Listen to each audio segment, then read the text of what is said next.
Hello viewers, you are watching Kinteh TV, and today we are here at Saro Street Nursery and Ornamental Garden to have a wonderful interview with him.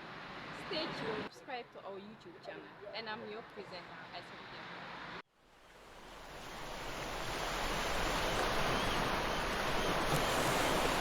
I work as a conservationist generally.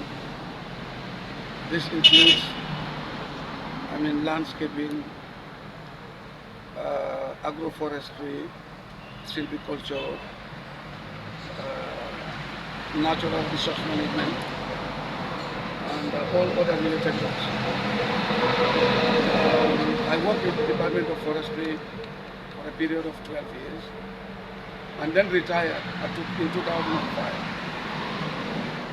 And after I retired, I decided that I want to do a work on my own, that is growing of different types of tree seedlings, being ornamental, fruit trees, highway decoration trees, so that I will be selling them at various times of the year. Mostly we sell ornamentals during the tourist season. And for fruit trees, normally we sell them in the rainy season. That is their best time. So that's what I am doing here. So how long have you been doing this here? Well, here at this particular place, I think I came here sometime 2018. But I was in Gambia, where the big kapok tree is. This is around Kotu police station. That was my garden. But when this road construction began, I decided it's no more safe to be there because I could lose whatever I have around. So I said, let me look for a place. So then I came here. This is 2018. I established here, work with the council to make sure that I get clearance to come and stay here and put up my plants. That's how I started it. What did you hope to accomplish within these 5 years in your garden? What I want is like to first of all to earn a living for myself and make sure that I am living, an average living like a Gambian. Every day at least put some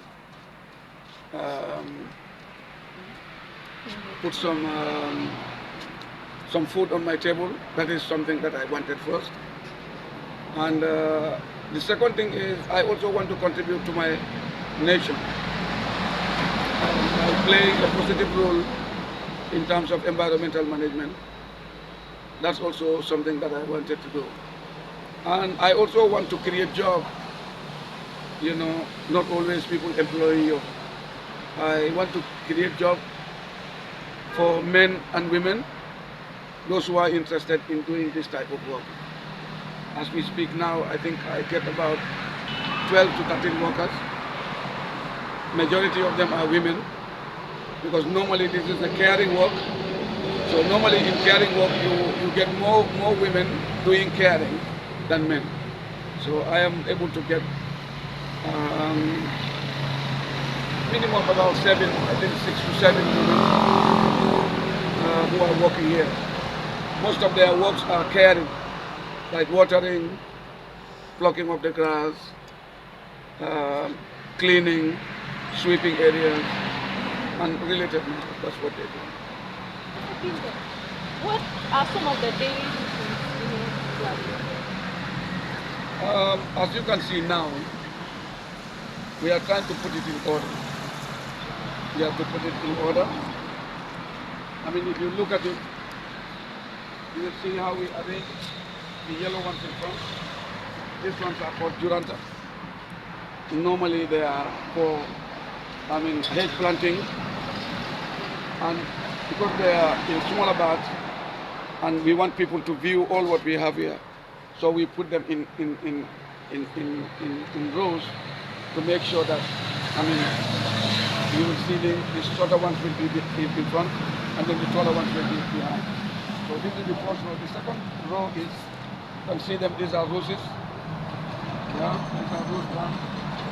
And that's another row going through, you know. And the third row, you can see is euphorbia. Normally, those ones are also in pot. You can also have them out of pot. These are Euphorbia, they are called euphorbia. You know, we have the smaller ones, we have the big ones in pot, we have some of them out of pot. Those ones are called alucoria. You see, that is the line we are just making. That is the third line. You know. So we are setting up the place. We are not yet ready. I think with time, before the end of the week, we'll be able to do, you know, all those settings. This one are called citrus. These ones are called citrus. We have not get to them yet, although we are coming to line them. There will also be a line either here or on the other side there.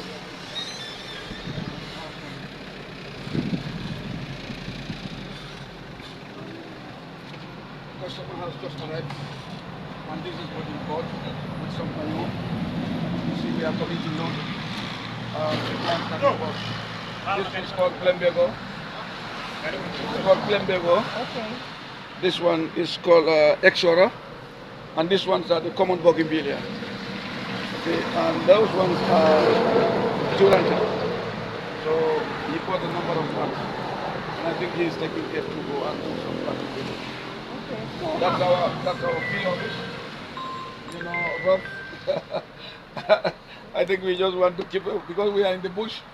We don't want to keep a very beautiful office. We just want to beautify it with plants. I mean, that is why you can see plants are coming. So, how much do you sell the plants? well, various plants have various costs, depending also in the pots in which they are. Because pots have various costs. Like this particular one, the empty pot we used to buy it at 200, 250, we used to sell it. So if you have a plant which is, I mean, if you have this plant, this alone, we are selling it at 750, 500 to 750, depending on the cost. But what we will do is, if you want this plant into this, we are going to charge you maybe 1,000. You know, so that we are going to cover the 700 and then this one. So when we bargain, maybe we may agree at 800 or so. This one is costing $2,000, is cypress. So if you have this cypress in the pot, we're going to charge you maybe 1,500, and maybe we can agree around 1,200 or so. So it depends on the type of plant that you have in the pot. Pots are also bigger. You know, they are bigger than each other. Some of them are big, very big, some of them are small, some are square, some are round, some are decorated also, and some are just simply built out of cement. So what are some of the safety regulations and health in this garden? What are some? Well, I think when we live in this garden, we are the healthiest, because we are only breathing oxygen throughout, and we get enough shade to rest, and we are walking, because once we are here, you know, we will be walking, and in that walking we will be able to, I mean, spell out, I mean, the carbohydrates that we have in our system, so we will not have any problem of, you know, having excessive in your system, which is mostly the cause of most diseases, you know. So we are also having a very good shade, you know, and we also live within green, whilst the plants are bringing us oxygen, we are giving them carbon dioxide, kind of living with them. So I think that the health-wise, that is it. Also, the workers also, naturally, we have snakes here, we have snails, we have, how do you call it, rats. You know, some of them are pests also. It's not only pests that you put in the we can live with them. Obviously, we will not live with them. I mean, because they are all important in the natural, in the natural cycle. We do not want to say that, okay, I mean, we have to kill them. When you see a snake, very common in the Gambia, you just kill it. We don't allow that here. If you see a snake, you know once it's not having a problem with you, I mean, it's doing a very good work. Snakes are doing very good work because they will take the insects, and if those insects are not eaten, they are going to live on your plants. So you can have your plants destroyed by the insects. So when you have snails, lizards, jaguars, and all whatnot, they are going to leave, and then they are going to serve you on a very important purpose. So we leave them, but we make sure that we are careful. Before you put your step anywhere, you make sure that it's a safe one. You know, so those are some of the safety measures we discuss here. So what are some of the fertilizers you use? Yeah. Is it local or? Mostly we are using cow dung.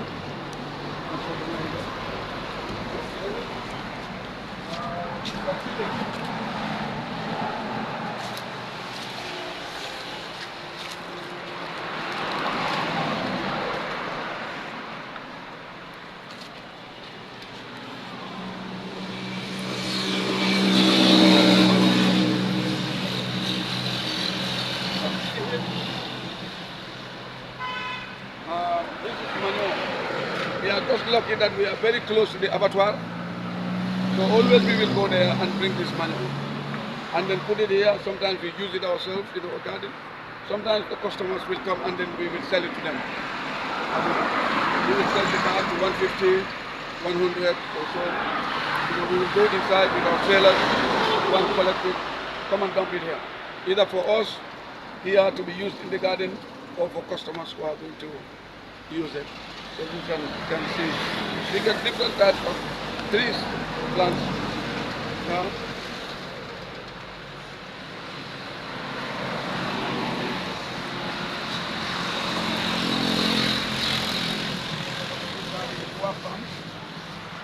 The short dwarf palm.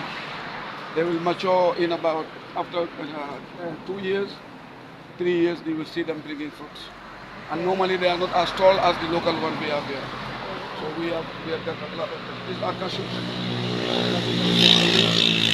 Yeah, I tell you, usually get committed ladies.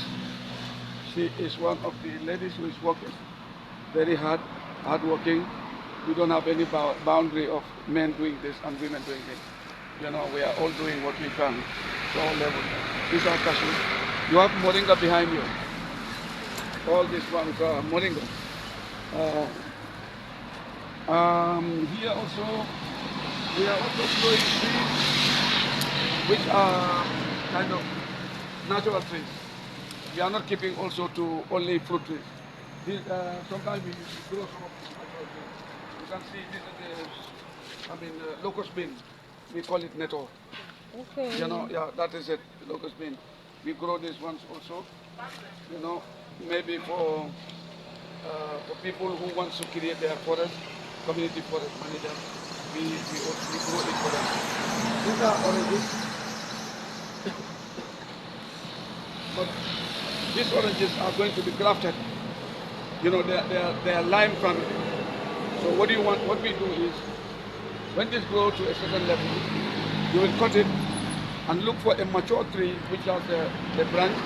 You attach it to it. The process is called grafting. So did you do grafting for your customers? Yes. If people want, yes, we can do it for them. Like 1, 2, or 3. If you have it in your house or you have it in your compound, you want to graft it, you know, we can use them to graft them for you. These ones are called silk cotton trees. But they are the silk cotton trees that we call in Mandinka Bantam Foro. Normally they don't have any thorns. You can see it's a silk cotton tree without thorns. You know, it's very rare. It's very rare. But we want to keep some of these rare trees so that at least our kids will be able to see it. This tree, hardly do you see it anywhere. You know, a silk cotton tree or a kappa tree that has no thorn. The one with the thorn, you can see it there. That is the common one.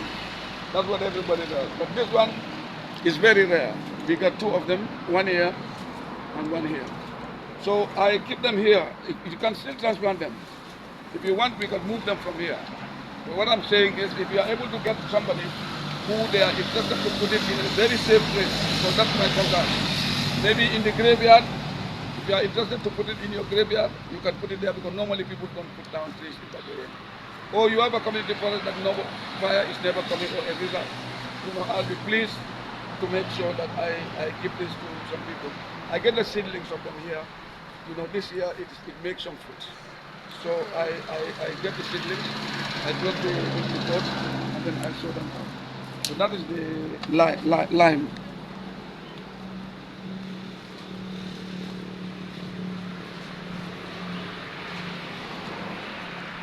You can see also we grow some vegetables. This is for ourselves, like when we want to do simple cooking here, like with bisab and all whatnot. We can cook it. You see that now they are making fruit now. Yeah. So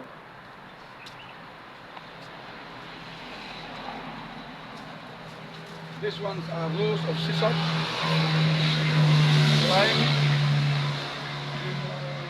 all this is scissors. We have few guavas there. So we get guava, scissor, umbrella trees, lollipop, ficus for decoration, and other palm family. Okay. So, what are some of the products you use for disease control and? There are some trees also, natural trees, that have that are medicinal. So even this kapok tree, they are also they are medicinal plants. Sometimes some people come here to ask for us, what type of they will ask for the type of tree and ask whether we have it here. I don't sometimes know that it's medicinal, but sometimes they know because that is their area. So they will come over and ask me, and sometimes I will give it to them. I mean, we didn't only stop here on this side of the road. You can see the fence. We are also using the other side of the garden. These are, how do you call it? Avocado trees. Okay. All this is avocado. Yeah. We have avocado all around here. I mean, on the other side there we have some mango. Yeah, all this is avocado.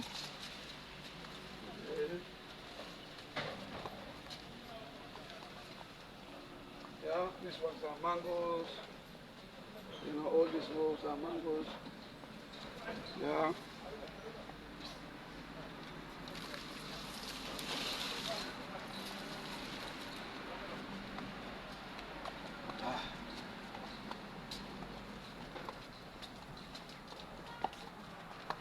So, okay. Yeah. How did you advise your customers for environmental standards and local ordinance when choosing plants? Well, I used to advise them differently, depending on, I mean, what they really want. Like I know that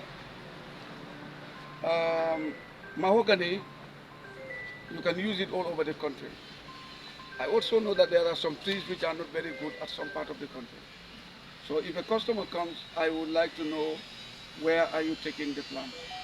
Like if you take a plant, if you take an avocado from here and you want to plant it in Basse, Jarasoma to Basse, it's just too hot for it. You might not be able to get what you want. Despite I want you to buy my product, but I also want you to make a very good use of whatever you buy. I will advise that around that area, if you want to plant, you try and get mango, cashew. They are doing very well under that hot condition. But for oranges and avocado, they are not doing very well on the far eastern part of the country. So if you come and then maybe you live around Tujere here, or you live up to Fonyi, and you want to buy these two products, I said it's okay.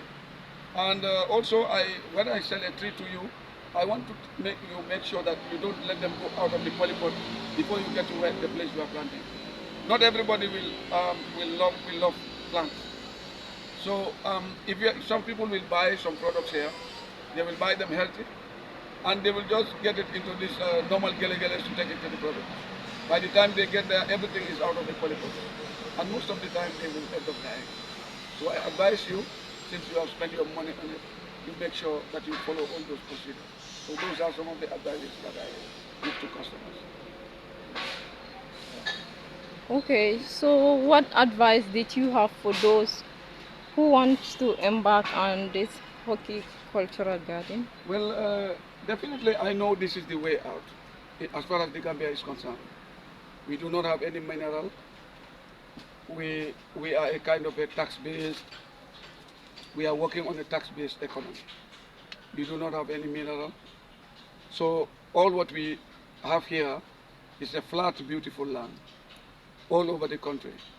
We have, fresh water in our river, almost about more than 200 kilometers. All is fresh water. So I think we can embark more on agriculture than any other thing and then gain success, because I think that is the best way out. So I will advise those who are having money and they think they can do some investment here, it is better for them to try. But I can see that definitely I am convinced that a lot of people now in the Gambia are really seeing the way forward. I mean, because many people have already even bought some plants here. Uh, Sometime in February, and they said okay in June they will go out and transplant it. So I think I get a lot of customers who are some are buying in thousands, some are buying in hundreds, just to make sure that when the rains are here, they are going to do the planting. So I think people are seeing the way. I mean, if it is not very hard, I think we will not be able to see the way. So that's very important. Yeah. How important is social media building your business Well, right I now? am, I am, I am more than grateful that social media is doing very well for me. I want to say that this year, more than 70% of my major customers are all on social media. I mean, I am in YouTube with Nice Gambia, and another one, they came here, I don't know them, but people will tell me that Black Acres also, they tell me that we see you in YouTube, you are doing that and that and that, and they make very good business with me. I also try my level best. Sometimes it's difficult if many people have that much trust in you, just to make sure that I don't fail them. Because if some people will never see me, they will just see me on YouTube and send heavy amounts of money for me to do a piece of work for them. So I try my level best that I don't lose that contact. I don't use their money and then not to get what they want from me. I think that is going to be a serious disappointment for me. Definitely I am working on that line to make sure that once I get people's money to do something, I try to make sure that I do it for them. I mean, I'm doing this. Obviously, I will need money out of it, but I am doing it for passion. I really love and I enjoy doing it.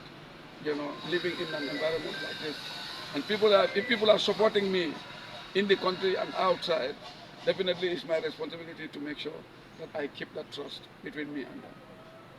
Yeah.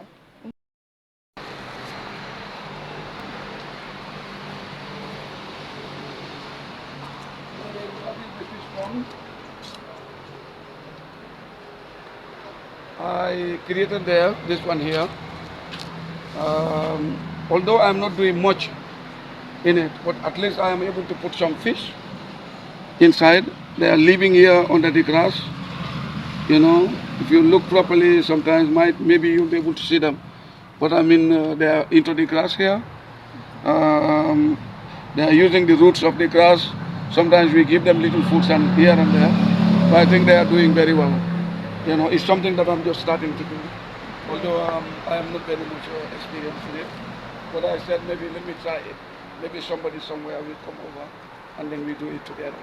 I don't have much knowledge about it, but I just want to try it just to make sure that I'm living in a very beautiful area. And sometimes I have other life around me.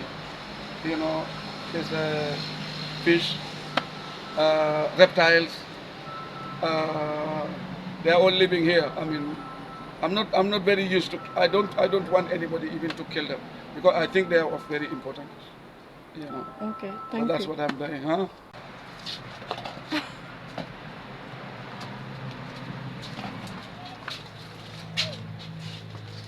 Okay. Well equipped house. Television, fan, nice bed, very nice bed. Attire, I mean, everything is around. So sometimes I stay here, I sleep, and then late in the night, because sometimes the water pressure is very low in the daytime. But a lot of people are using it. Okay. So what I do is, maybe I go to bed here around 7 o'clock, I will rest until around 2 or 3 when nobody is watering. Then I will just get up. I'll have the best pressure, and then do a lot of work which they cannot do during the daytime. So I'm really enjoying it. That's my. This is your second home, right? This is my second home. I see. And I think you can also come and see our office. Okay.